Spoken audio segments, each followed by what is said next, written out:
ओम श्री सत्यनारायण देवताय नमः। अथ द्वितीयम अध्यायम।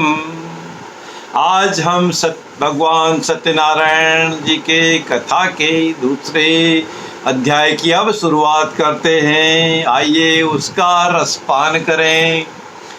नारद और भगवान का यह पवित्र संवाद सौनकादि ऋषि वृंदवन ने सुना। सरुचि सहलाद परम ऋषि सूत ने इस प्रकार जब ऋषियों को पुलकित पाया, तब सत्यदेव के भक्तों का वृत्तांत उन्हें कुछ बतलाया। बोले, ऋषिवर शांत चित्त से सुनिए, यह कथा निराली है। श्रद्धा से किए गए व्रत का परिणाम बताने वाली है। था एक ब्राह्मण सतानंद जो दुख में समय बिताता था, करके भी भिक्षा वृत्ति नित्य भर पेट अन्न नहीं पाता था। अवलोक दीन को दीन बंधु जब दुखी हुए और खिन्न हुए, तब करुणामय करुणा करके सेवक के लिए अभिन्न हुए।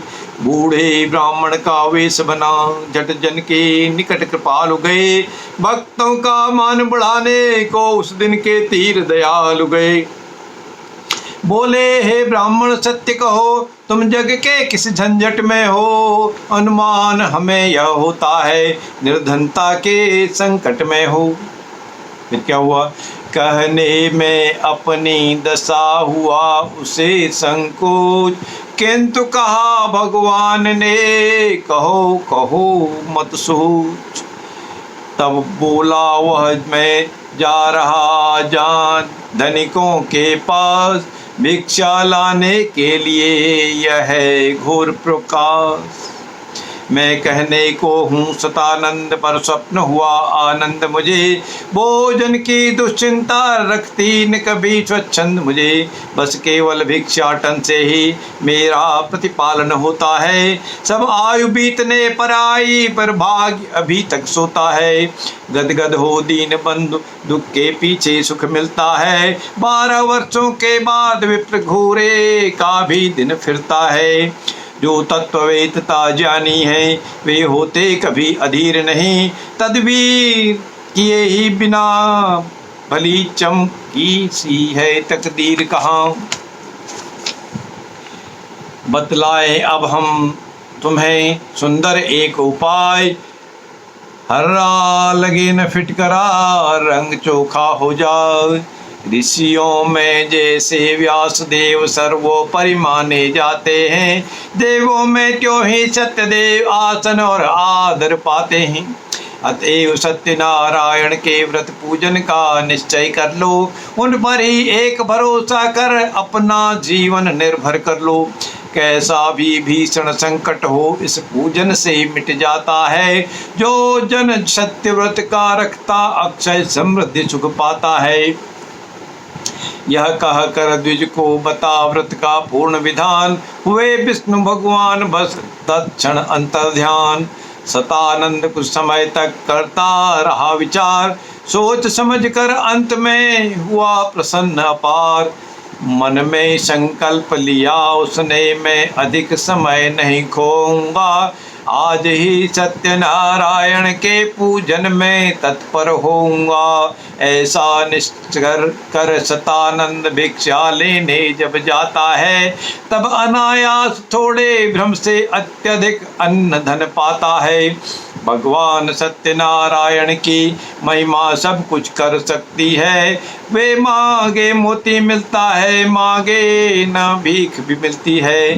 भिक्षा में लिए मिले हुए धन से वह सब सामग्री ले आया। श्रद्धा समेत नारायण का पूजन कर उसने सुख पाया। प्रत्येक पूर्णमासी के दिन वह पूजन करने लगा जभी, तब उसके दारुण कष्ट क्लेश धीरे धीरे मिट गए सभी। जैसे वर्षा के बिना बुझे न मन की आग, तैसे ही हर बिन कृपा बिन मिटे न विपत्ति विराग। वह बूढ़ा भिक्षु ब्राह्मण फिरता था कभी विपन्न, पर आज सत्यनारायण की महिमा से सुखी हुआ संपन्न। सब बिगड़ी दशा बनी उसकी पूजा हुआ, पूरा हुआ उसका सब काज। अब तक तो था सतानंद, अब सतानंद महाराज। भगवान भक्त को दुखी देख आप ही महादुख पाते हैं। आतुर हो सदा भक्तों का वे बेड़ा पार लगाते हैं। अब सुनिए जो हुआ सतानंद के द्वार, करते थे वे एक दिन पूजन भले प्रकार। इतने में एक लकड़हारा कुछ श्रमित प्यासा घबराया, लकड़ी का बोझ धरे सिर पर उनकी ही बस्ती में आया। सोचा उसने इस जगह एक बूढ़े ब्राह्मण जी रहते हैं, जो भिक्षा के अन्नादिक से अपना प्रतिपालक करते हैं। वे गर्वहीन वे लोभहीन सज्जन हैं पर उपकारी हैं, वे निश्चय ही नीर पिला देंगे मेरे परिचित हितकारी हैं। इस जग के बड़े आदमी तो निर्धन से घृणा दिखाते हैं, पानी कैसा वे तो हमसे बोलते हुए भी सकुचाते हैं। लकड़ी का गट्ठा लिए सिर पर महाकठोर, मुदित लकड़हारा चला सतानंद की ओर। जब सतानंद के घर पहुंचा तो मन ही मन संकुचित हुआ। पहले की तुच्छ झोपड़ी का अब महल देख कर चकित हुआ। जैसे जैसे डरता डरता वह सतानंद के पास गया, जाकर उसने जो कुछ देखा वह दृश्य उसे ही निपट नया। देखा उसने वह सतानंद है, पूजन में तल्लीन हुए, परिपूर्ण ध्यान में बैठे हैं, सुख आसन पर आसीन हुए। उनको समाधि में मग्न देख वह बैठ गया उत्कंठा से। जब सतानंद जी जागे तब पूछा उनसे कोमलता से, यह तो कहिए आप क्या करते हैं उपचार, किस निमित्त से आपका है यह कृत्य उदार। यह सुनकर सदानंद, यह सत्यदेव का पूजन है, इस कठिन समय में दुखनाशक अति सरल सुगम यह साधन है। अब और तुम्हें क्या बतलाएं, इस महाकष्ट में रहते थे, भोजन का और वस्त्र का भी अत्यंत घोर दुख सहते थे। जब से हमने आरंभ किया इस मुद मंगल पूजन का, तब से समूल मिट गया क्लेश, मिल गया लाभ नर जीवन का। सतानंद से जब सुना यह सारा वृत्तांत, मुदित लकड़हारा हुआ, बोला होकर शांत। फिर क्या हुआ? करता हूँ आज प्रतिज्ञा में सच्चे मन से और निष्ठा से, श्री सत्यदेव का आराधन विधि सहित करूँगा श्रद्धा से। प्रण किया लकड़हारे ने जब इस तरह सुनिर्मल चित्त होकर, तब सत्यदेव की जय बोले वे सतानंद पुलकित होकर। फिर सत्यदेव के पूजन की उसको समग्र विधि बतलाए, आचार सहित व्रत करने की सब क्रिया प्रेम से समझाई।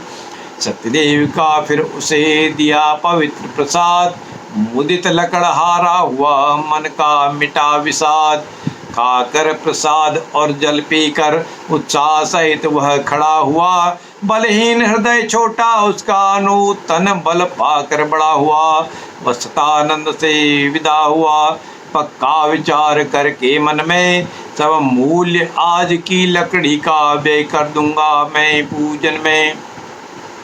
ऐसा विशुद्ध संकल्प लिए वह नगर हाट में गया, जभी दूने दामों की खड़े खड़े लकड़ी बिक गई उसकी तभी। तब संग्रह कर सामग्री सब आदर समेत सत्क्रिया सहित सत्य सत्यनारायण का व्रत उसने किया मुदित। व्रत से सत्य कृपालु के मिला उसे आनंद, शोक मिटा संकट मिटा कटा क्लेश का फंद। तुच्छ लकड़हारा निरा नीच वंश का हीन, सत्यदेव के भक्ति से हुआ सौख्यशालीन। उत्तम कुल संपत्ति का यहाँ नहीं कुछ मान, सच्चे अंतर्भाव के भूखी हैं भगवान। इति श्री सत्यनारायण कथायाम द्वितीयो अध्याय। श्री सत्यनारायण भगवान की जय।